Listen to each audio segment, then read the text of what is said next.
یہ جو اولاد ہے نا ہمارے ذمے اللہ تعالیٰ کی طرف سے، یہ ایک بہت بڑی امانت ہے، اور ہمیں یہ سمجھنا ہوگا کہ اس امانت میں خیانت کرنے کی ہمارے پاس گنجائش ہے ہی نہیں، اور ہمیں یہ سمجھنا ہوگا کہ اس اولاد کے مالک ہم نہیں ہیں۔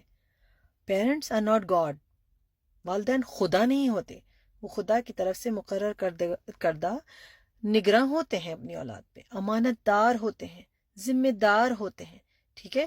اور امانت داروں کا کام یہ نہیں ہے کہ وہ امانت کو رول دیں، اور یاد رکھیے کہ اپنی اولاد کو امانت داروں کی طرح اللہ کا وہ غلام، اللہ کا وہ سلیو بنائیے جس کی اللہ تعالیٰ نے آپ کو ذمہ داری دی ہے۔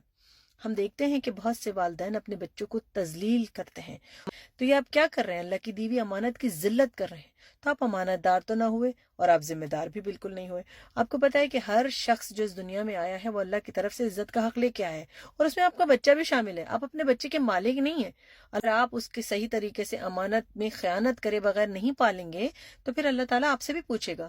اللہ تعالیٰ نے آپ کو اس قابل ضرور کر دیا کہ آپ دو لوگ مل کے اس اولاد کو پیدا کرنے کا ذریعہ بنتے ہیں، لیکن پیدا کرنے والا تو اللہ ہے نا، پالنے والا بھی اللہ ہے، اور اللہ تعالیٰ نے اگر آپ کو سبیل بنا دیا اس پالنے کا تو پھر آپ خوش قسمت ہیں۔